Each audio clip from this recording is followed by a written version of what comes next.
ver que, aunque la guerra no ha hecho excepciones, los informes y los datos que registran las violaciones a los derechos humanos constatan que las afectaciones no se dan sobre todos por igual. La guerra recae especialmente sobre las poblaciones empobrecidas, sobre los pueblos afrocolombianos e indígenas, debido a sus particulares relaciones con la tierra y a sus características socioculturales. Se ensaña contra los opositores y disidentes y afecta de manera particular a las mujeres, a los niños y las niñas. En esta sesión se exploran esos daños de manera diferencial y cómo esos daños han dejado una huella sobre los individuos, sobre las familias, sobre las sociedades.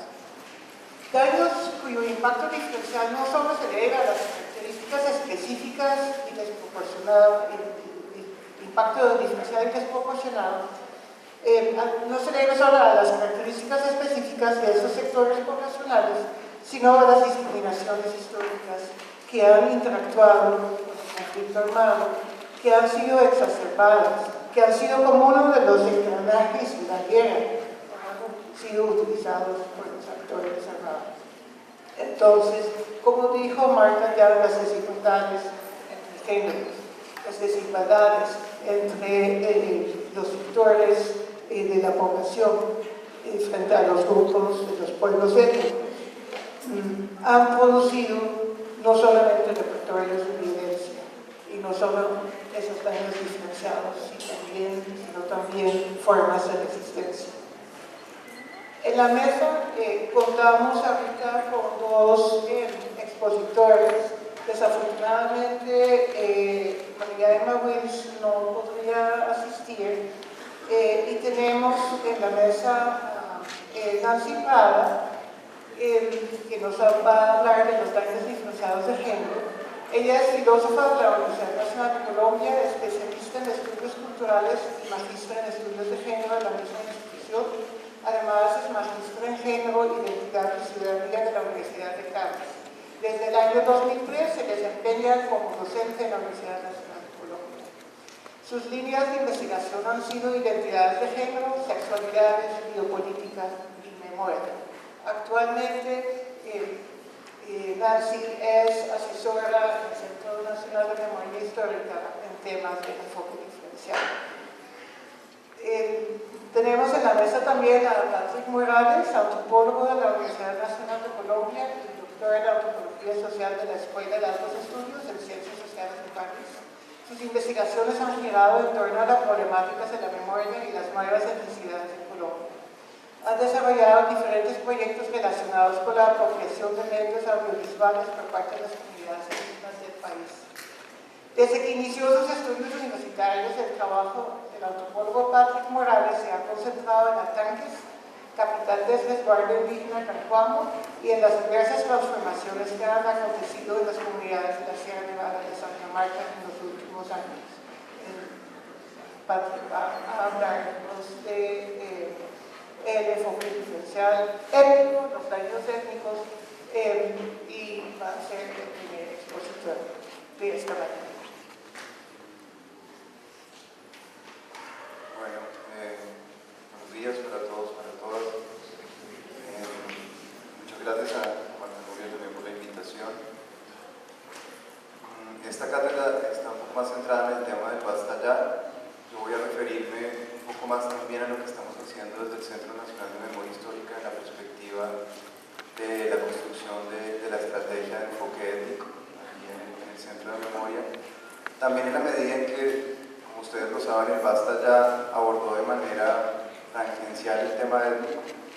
Hay dos informes que produjo el Grupo de Memoria Histórica sobre el tema étnico, sobre afectaciones a pueblos étnicos, el tema de la masacre de Bocayá y el tema de la masacre de Bahía Portete con el pueblo guayú.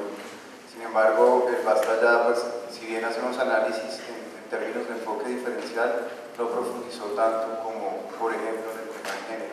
En esa medida me voy a referir más un poco a la manera como estamos pensando, concibiendo desde el grupo de enfoque étnico del Centro de Memoria el tema del enfoque diferencial y el tema de la memoria histórica desde particularidades de grupos étnicos. Uno podría pensar una de las principales, una de las afectaciones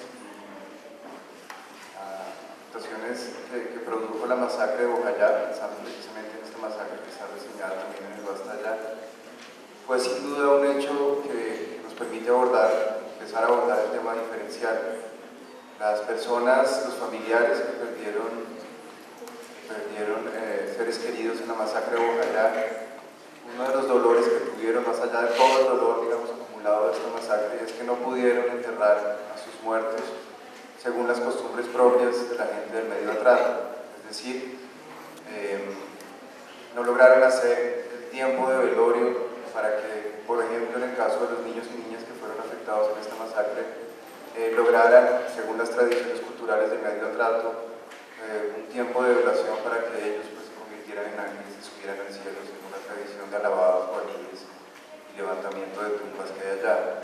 Eso sin duda fue una de las grandes afectaciones que ha sido recurrentemente, cuando se piensa en las afectaciones, en el tema de reparación para pueblos étnicos, en particular para las comunidades del medio atrato, en Bellavista o Bojayá, uno de los dolores que ellos tienen es que no lograron cumplir con esta tradición cultural para despedir a sus muertos. De igual manera, en el pueblo arhuaco de la Sierra Nevada de Santa Marta, estamos empezando un proceso de memoria histórica con ellos, a partir del asesinato de 3 líderes espirituales de este pueblo en el año 90, presuntamente a manos del ejército. Uno de sus reclamos en torno a este hecho, uno de los procesos que se están empezando a construir en el trabajo con ellos, es que a estas 3 personas, que eran líderes políticos pero también líderes espirituales, no les pudieron hacer el enterramiento según las tradiciones que están en la Sierra Nevada, particularmente en el pueblo arhuaco, que tiene que ver con lo que ellos llaman la mortuoria. No se encontraron, cuando se encontraron las fosas comunes, pues las fosas, digamos, con los cuerpos como NN, no tenían sus mochilas, y en las mochilas están los elementos tradicionales pues, que permiten también realizar este ritual de mortuoria de enterramiento. Esta introducción me sirve para contarles que mi exposición sobre el tema de enfoque diferencial étnico va a estar más guiada en esta relación entre memoria y cultura y la manera como desde las tradiciones culturales se responde a estos victimizantes, la manera como propicia escenarios de resistencia y también la manera como la guerra afecta estos tejidos sociales y culturales.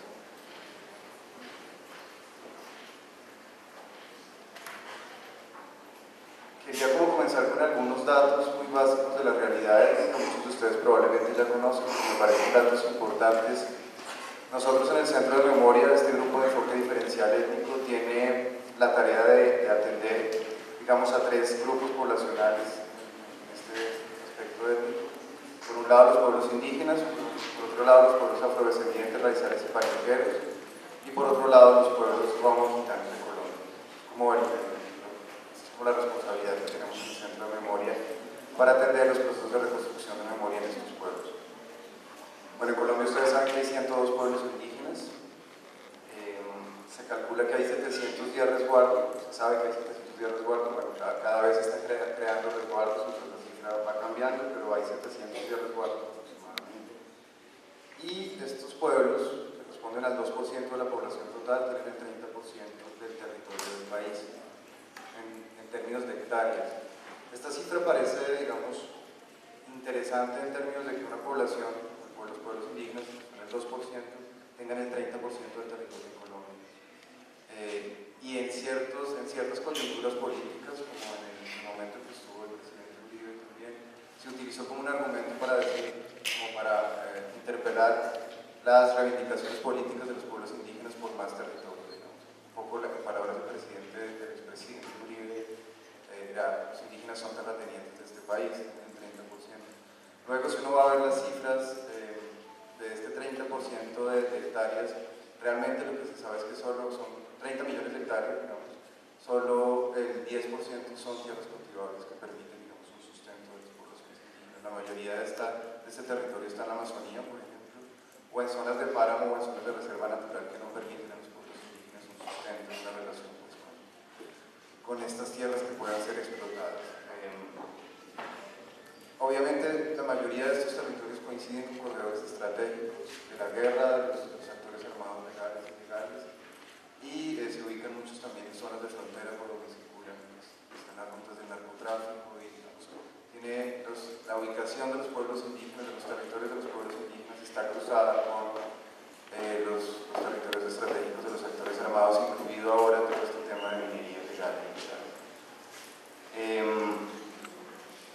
Ahí, en términos de pueblos afros, es más o menos el 10% de la población, 4.200.000 afros aproximadamente en los últimos censos. De estos totales que estoy hablando, bueno, de los pueblos raizales se reconocen alrededor de 40.000, los pueblos palenqueros son un poco menos, los pueblos gitanos en Colombia son alrededor de 5.000 integrantes en diferentes compañías en el país. De las 6 millones de víctimas, un poco más, que están reconocidas en el registro único de víctimas de la unidad de víctimas, se calcula que el 12% son de pueblos étnicos. Estamos hablando de alrededor de 500.000 personas pertenecientes a los pueblos afros y más o menos 150.000 indígenas registrados allí en este registro único de víctimas. Entonces, más o menos el 12% del censo de víctimas corresponde a poblaciones étnicas. Estos datos obviamente hay que tomarlos con cuidado porque el registro, por ejemplo, para poblaciones indígenas que no todas son bilingües o que están en zonas de difícil acceso, ha sido complejo, es decir, eso es sin duda hay un subregistro de estos hechos victimizantes. Aquí estoy hablando de víctimas que suman pues, todos los hechos victimizantes reconocidos. Un primer punto del que yo quería partir con ustedes, que tiene que ver con la manera como hemos venido pensando la relación con los pueblos étnicos en términos de memoria histórica, tiene que ver con el postulado, con la idea, es una idea novedosa, de que los pueblos étnicos han hecho memoria desde hace muchísimo tiempo, no están empezando a hacer memoria en la coyuntura de la ley de víctimas, en la coyuntura de la ley de justicia y paz, sino que llevan muchos años construyendo y propiciando dispositivos de memoria para tramitar los temas de conflicto armado. Esto quiere decir que, y es un punto importante también de partida, normalmente en sus reivindicaciones los pueblos étnicos, sobre todo los pueblos indígenas, sostienen que el conflicto armado no empezó en 1985, por ejemplo, límite temporal de la ley de víctimas, sino que comenzó obviamente con la llegada de los europeos al continente. Es decir, sostienen que hay un conflicto de larga duración con ellos. Y en esa perspectiva también está este tema de reconocimiento de esas formas de hacer memoria que han venido desarrollando desde dispositivos culturales propios, desde hace mucho tiempo y mucho antes pues, de esta vigencia de estos procesos de memoria histórica en su relación con el Estado. Es importante entender, pensando en la coyuntura, este seminario tiene que ver con la cátedra Basta Ya y un poco el trabajo que hizo el grupo de memoria histórica. Es importante entender una coyuntura específica, que me parece bueno que la aclaremos, y es que el Centro de Memoria Histórica, en este momento al que pertenecemos, por ejemplo, Nancy y yo, es una institución bien diferente a lo que fue el grupo de memoria histórica que desarrolló los informes de casos emblemáticos que en últimos permitieron construir el Basta Ya. El Basta Ya y este trabajo del grupo de memoria histórica estuvo muy basado sobre la idea de casos emblemáticos, casos que permitieran entender las lógicas, los actores, un poco los repertorios de violencia del conflicto. Y estuvo más centrado, si se quiere, en una perspectiva de esclarecimiento. Los informes que ustedes conocen de Bojayá, Portete, Trujillo, Granado, la cantidad de informes que se produjeron en el seno del grupo de memoria histórica estaban más en una perspectiva de esclarecimiento y visibilización, una perspectiva absolutamente necesaria para este país en términos de saber y descubrir el horror de lo que estaba pasando. Esta perspectiva de esclarecimiento, quiero decir, como quiénes fueron, por qué, cómo los victimizaron, va cambiando un poco con el cambio de este grupo de memoria al Centro de Memoria Histórica con la Ley de Víctimas. Nosotros ahora somos una institución de política pública y no somos tanto un grupo académico de reflexión sobre las lógicas de la guerra. Tenemos la responsabilidad de construir una política pública articulada al tema de reparación integral. Y eso es bien importante porque cambia un poco el sentido del trabajo que ahora está haciendo el Centro de Memoria y que en relación a lo que hizo el grupo de memoria histórica. Sin duda, el trabajo del Basta Ya y de todos estos informes que interior del Basta Ya tuvo una perspectiva fundamental en el tema de la dignificación de las víctimas. Y esta perspectiva continúa en el Centro de Memoria, que según la ley, está definido como una plataforma para la voz de las víctimas, como una plataforma para los procesos de reconstrucción de memoria de las víctimas. Es como una de las definiciones mínimas en clave de dignificación, es decir, este tema de dignificación continúa, pero en perspectiva, y esto es muy importante, de reparación integral.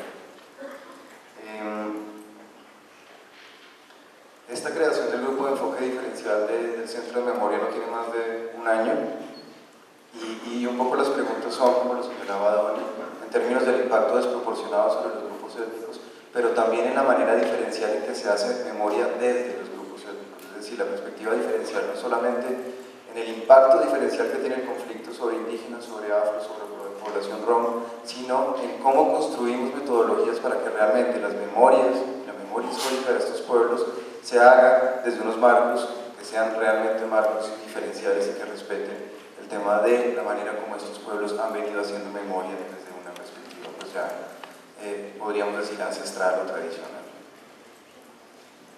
Es muy importante para entender algunos temas que voy a tratar saber, información también para ustedes, que los pueblos étnicos tienen una ley, tienen leyes diferentes a la ley de víctimas, que es la que rige un poco todo este tema de memoria histórica para el Centro de Memoria Histórica.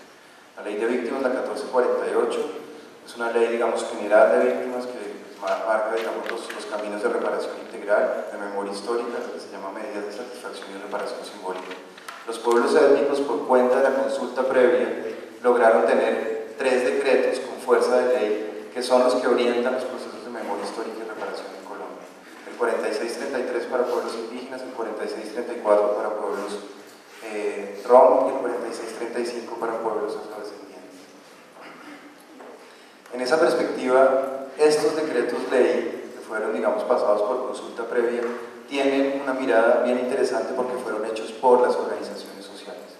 No son decretos, como se piensa normalmente, que fueron hechos desde un escritorio o desde una concertación mínima con organizaciones sociales, sino que fueron hechos como producto de la movilización social de las organizaciones indígenas y afro particularmente. Y en ese sentido señalan entradas muy interesantes para pensar de manera diferencial la memoria histórica desde pueblos étnicos. Uno de esos ejemplos era lo que señalaba. El decreto dice, insiste particularmente en el tema de la memoria de la larga duración, lo que quiere decir que el Centro de Memoria no solo va a abordar eventos victimizantes de lo que podríamos llamar la violencia contemporánea, sino que debe abordar la perspectiva de la larga duración de los pueblos indígenas. Y ya más adelante voy a poner un ejemplo de cómo estamos haciendo esto, reconociendo esta perspectiva de conflicto en la larga duración. El decreto de los pueblos indígenas, el 4633, reconoce algo que no está en la ley 1448 y que es un concepto bien complejo de entender y que también estamos tratando de entender en el diálogo con los pueblos étnicos, con los pueblos indígenas particularmente. Dice el territorio es víctima, reconoce explícitamente que el territorio es víctima. Entonces hay una nueva categoría de víctimas. Víctimas no son solo las personas o los colectivos que fueron afectados por situaciones y eventos relacionados con el conflicto armado, sino que dice explícitamente el territorio es víctima.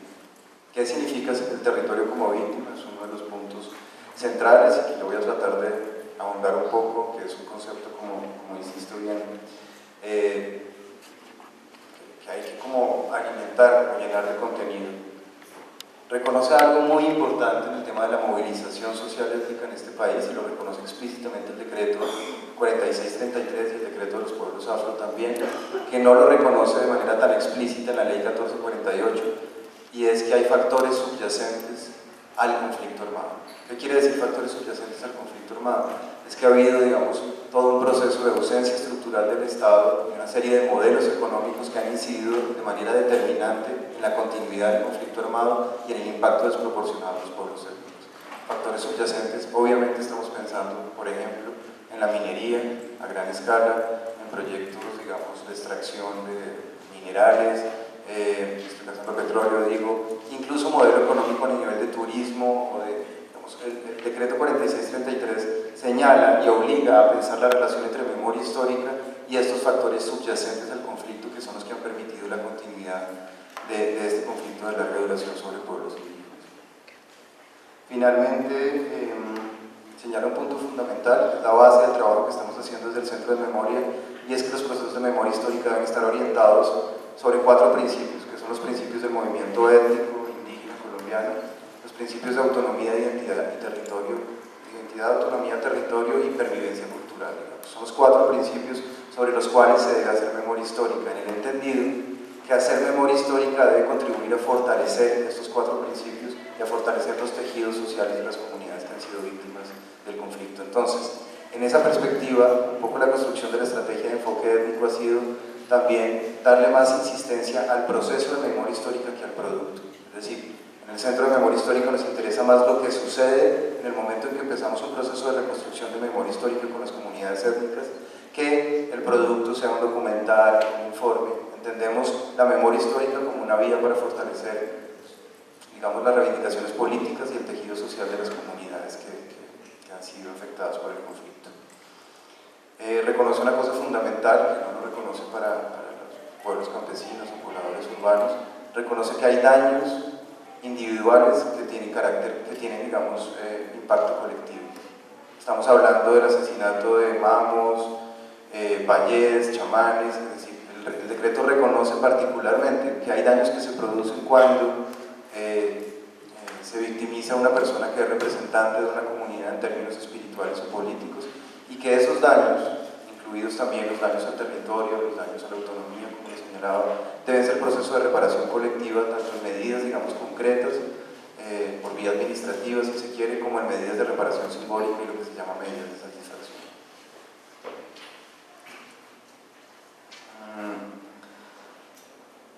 Finalmente, el decreto señala algo que es la base de lo que estamos haciendo nosotros, que tiene que ver con la discusión también que podríamos propiciar hoy.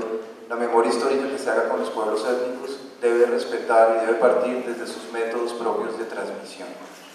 Y eso implica todo un reto también en cuanto a lecturas y a diálogos con los pueblos étnicos, e implica un punto fundamental en lo que yo señalaba al principio, la diferencia entre lo que hacía el grupo de memoria, centrado en el esclarecimiento, y lo que ahora está haciendo el Centro de Memoria, que se podría llamar un poquito más, en el caso de enfoque étnico, de verdad abordar el tema de la memoria.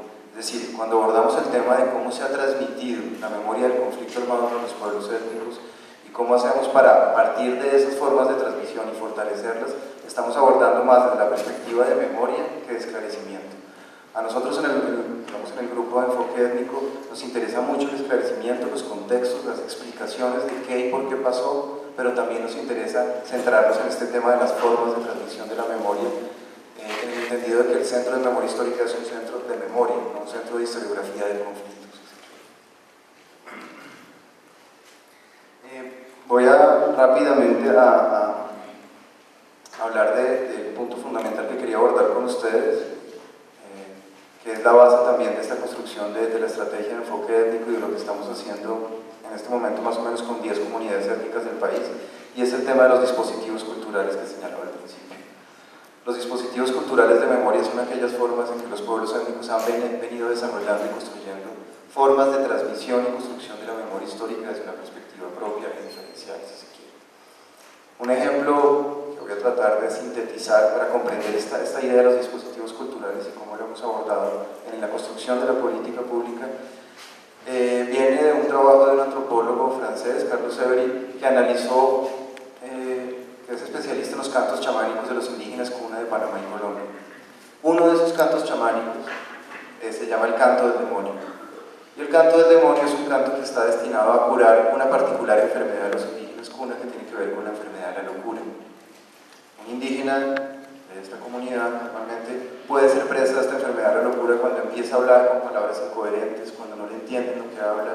Realmente los síntomas de la enfermedad de la locura que deben ser tratados por el chamán tienen que ver con esta idea de un lenguaje no inteligible, es hablar cosas que los otros no pueden entender.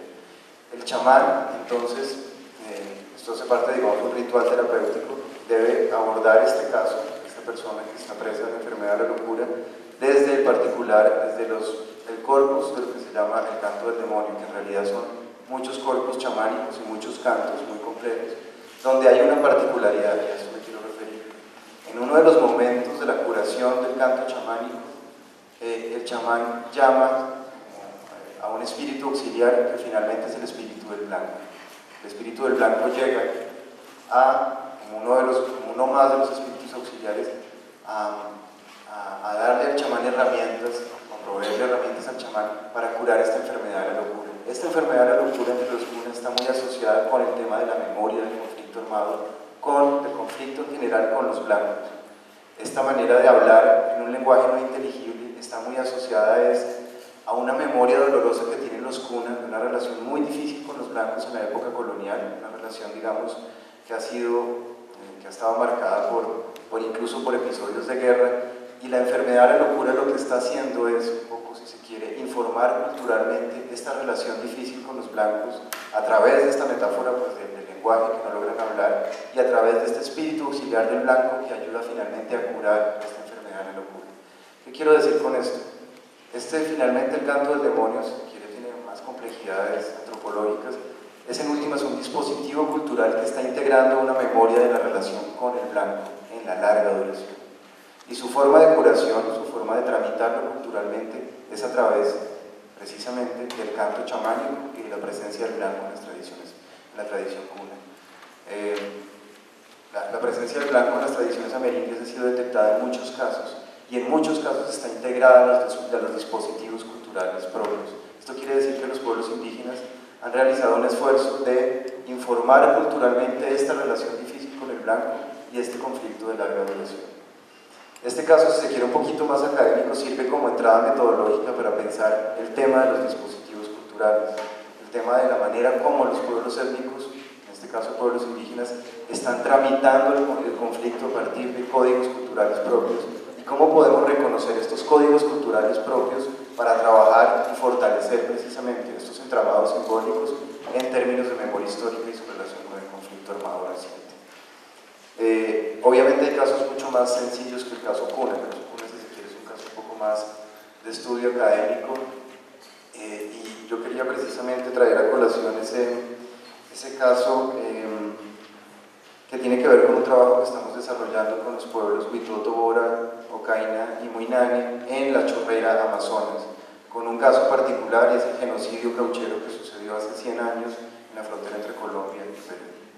Estamos hablando entonces de un caso de memoria histórica que estamos abordando desde el Centro de Memoria Histórica de larga duración.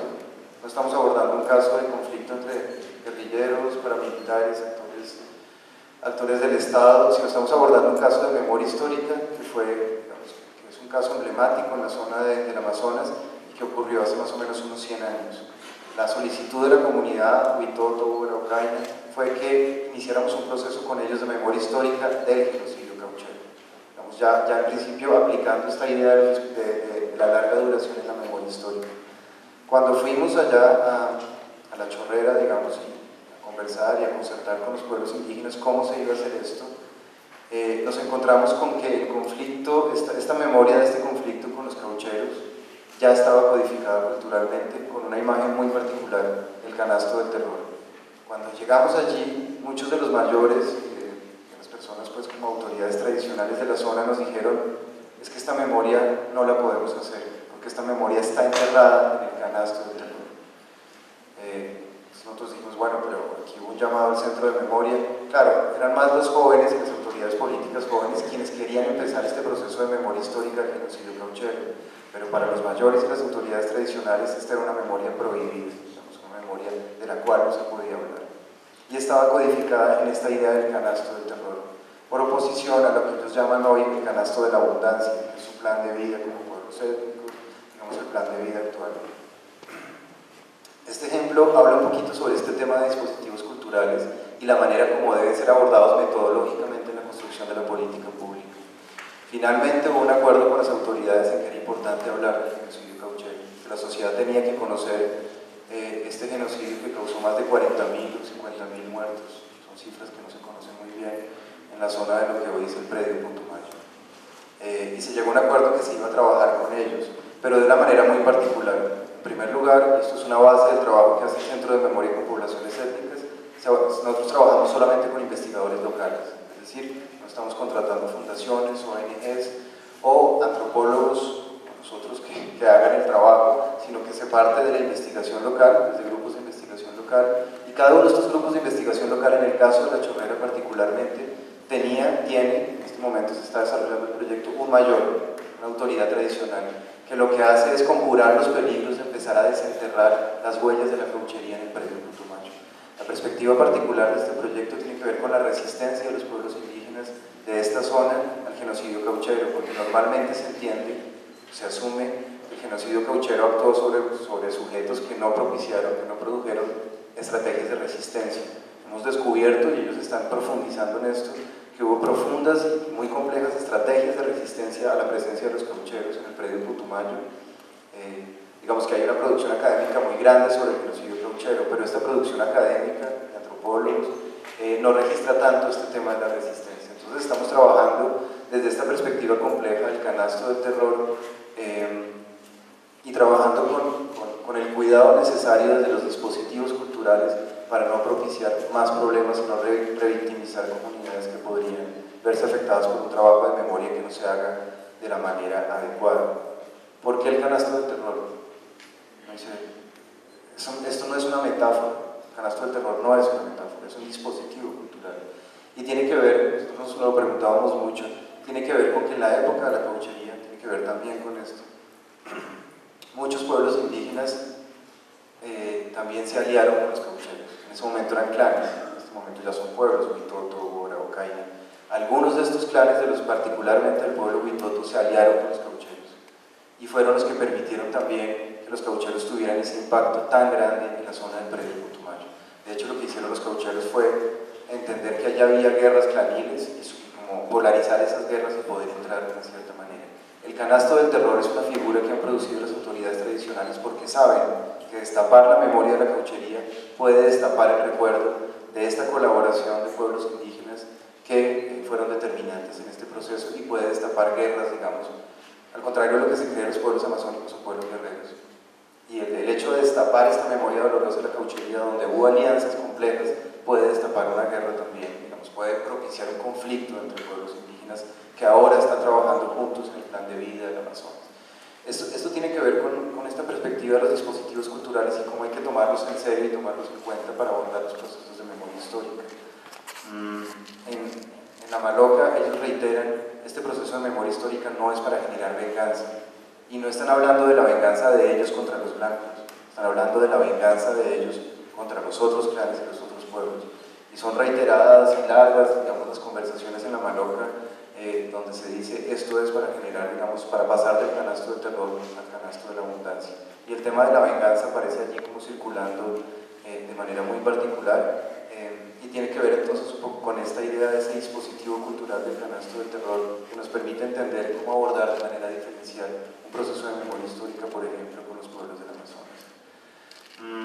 Otro ejemplo muy claro es el tema que estamos desarrollando con el pueblo Huigua de la Sierra Nevada de Santa Marta, donde el proceso de memoria histórica se está haciendo particularmente desde la afectación a sitios sagrados, sea por bombardeos de la fuerza pública, sea por, digamos, lugares que tienen que ver con sitios sagrados donde hubo masacres, tanto de guerrilleros como de grupos paramilitares, y particularmente en este caso del pueblo Huigua de la fuerza pública y la afectación a sus lugares sagrados.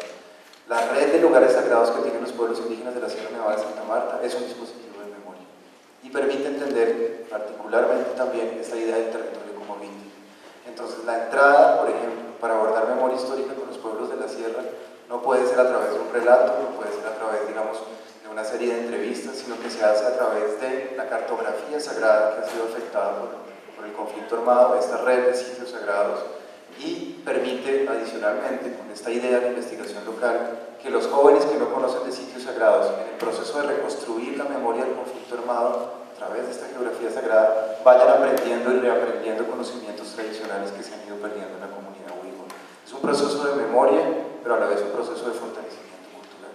Entonces lo que se está haciendo con el pueblo Huigua, con esta idea del dispositivo sagrado, del dispositivo cultural, está basada en la idea de lo que se llama línea negra en la Sierra Nevada de Santa Marta, que es como todo este circuito de sitios sagrados de los 4 pueblos de la Sierra Nevada. Lo que se está haciendo allí es un proceso de memoria desde el territorio, pero también un proceso de fortalecimiento cultural, en la medida en que estos jóvenes van recorriendo los lugares sagrados, van haciendo mapas propios y van dialogando con las autoridades tradicionales sobre qué función cumplían estos sitios sagrados, cómo se afectaron y cómo propiciamos espacios de reparación simbólica para estas afectaciones.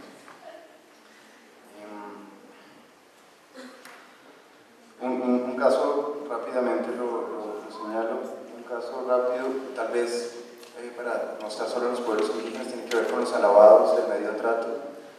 Al año siguiente de la masacre de Bojayá, el 2 de mayo de 2002, las mujeres de una vereda que se llama Pogue, de un corregimiento que se llama Pogue, que es un corregimiento de Bojayá, de donde donde son la mayoría de las víctimas de la masacre de Bojayá, comenzaron a utilizar el alabado como manera de transmitir la memoria histórica de la masacre. Un poco en el marco de la conmemoración del primer año de la masacre se compusieron los primeros alabados.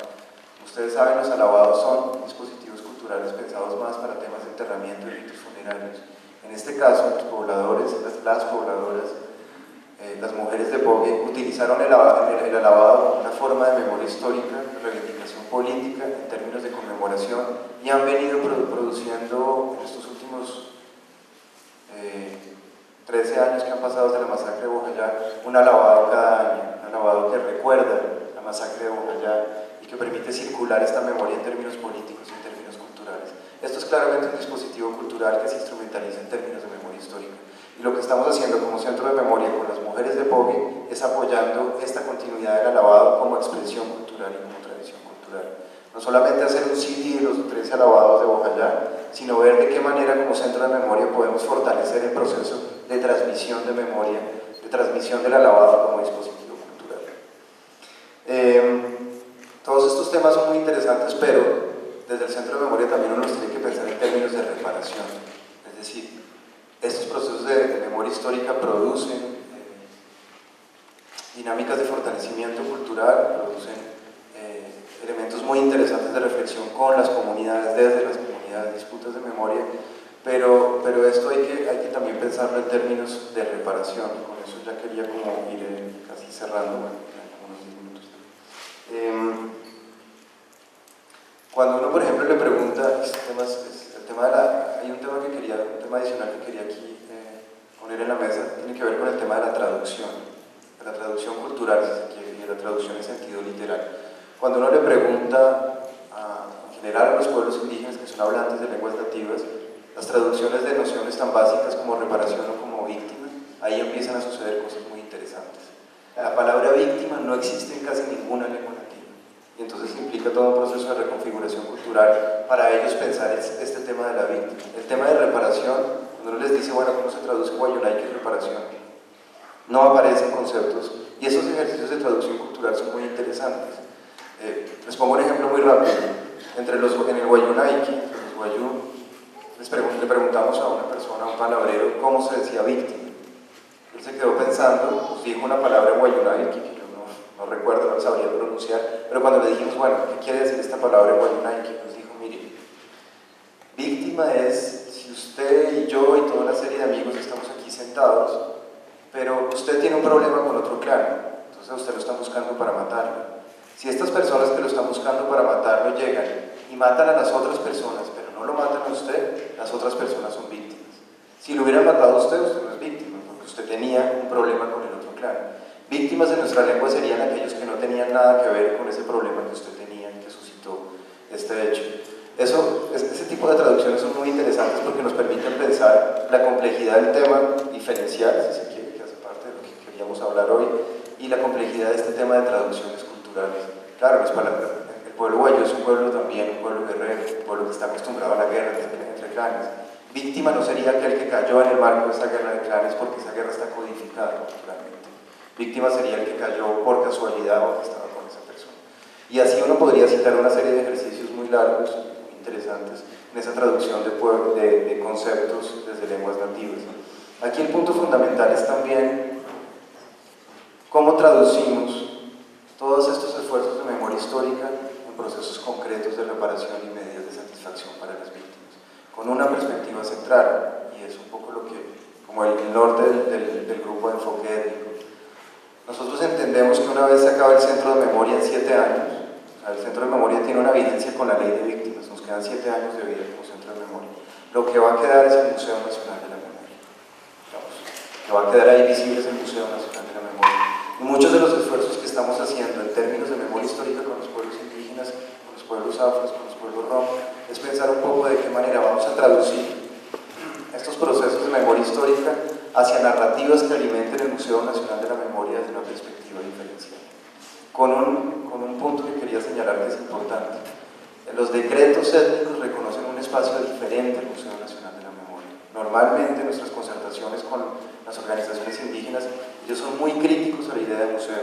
Obviamente está asociado a una idea de colonialismo, a una idea de construcción del Estado-Nación, y han sido muy críticos a esta idea de Museo Nacional de la Memoria que poseen en Bogotá, que se va a construir en la 26.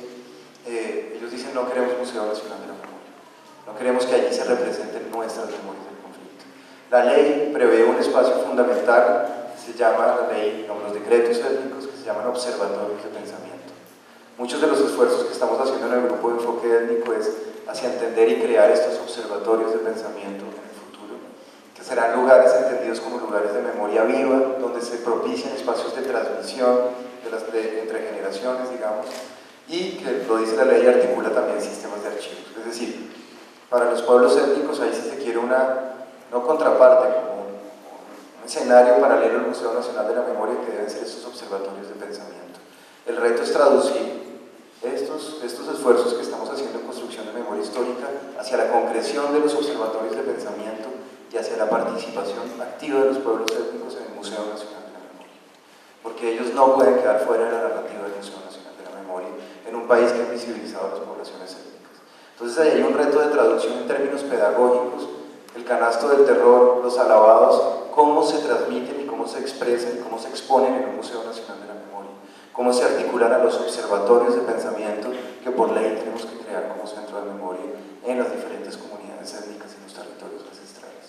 Eso es un reto bien interesante que tiene que ver con el tema de la pedagogía de la memoria, la pedagogía diferencial de la memoria, y desde enfoque étnico creemos, para ir cerrando, que este tema de los dispositivos culturales que yo les conté va a ser fundamental en la manera de concebir la participación de los pueblos étnicos en el Museo Nacional de la Memoria, porque los dispositivos culturales generan una cosa muy interesante, y es que vuelven a los pueblos étnicos agentes y no solamente sujetos, digamos, de las victimizaciones.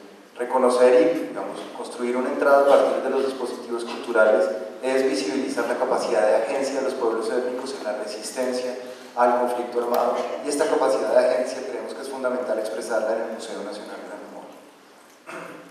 Creemos que el punto central del reconocimiento que debe construir y propiciar el Museo Nacional de la Memoria, la empatía con las víctimas y el reconocimiento, se traduce en esta posición, en este papel de agentes políticos que tienen los pueblos étnicos, y que los dispositivos culturales como entrada metodológica nos pueden dar como pistas muy interesantes para pensar. Yo creo que el reto más grande que tiene el Centro Nacional de Memoria y es el tema del Museo Nacional de la Memoria.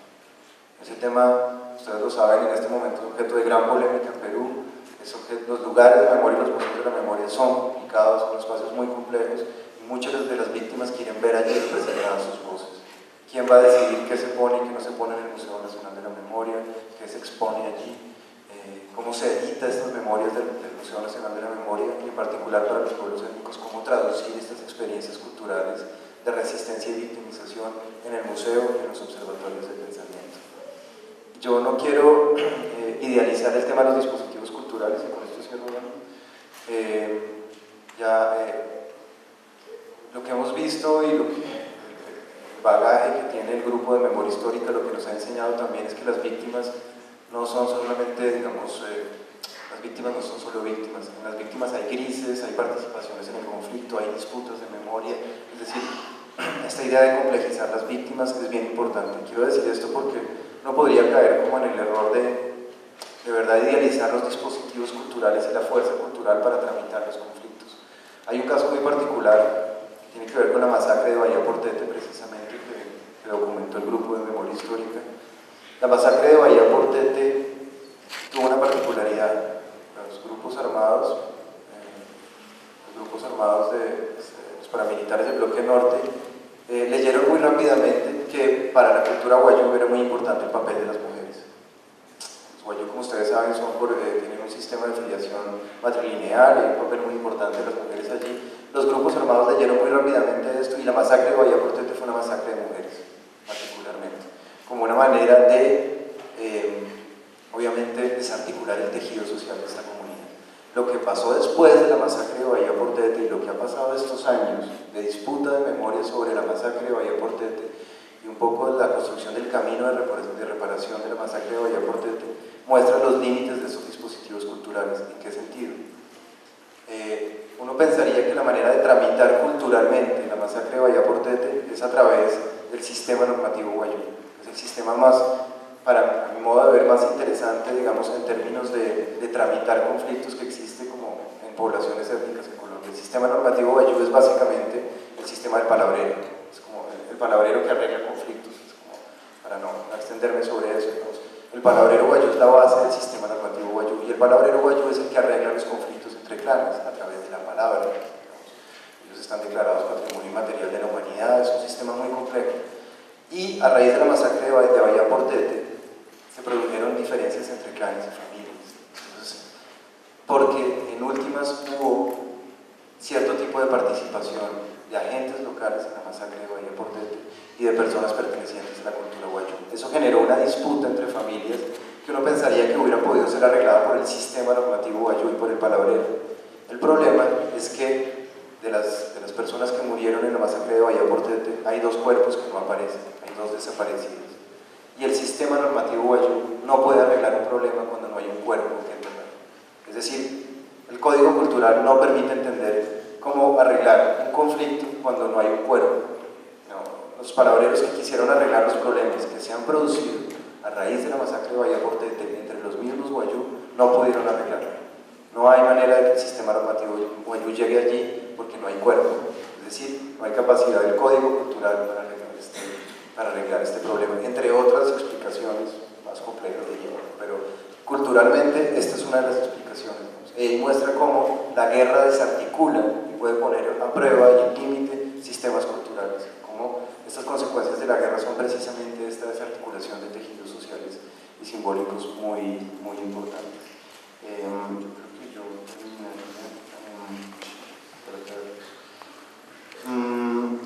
Ya.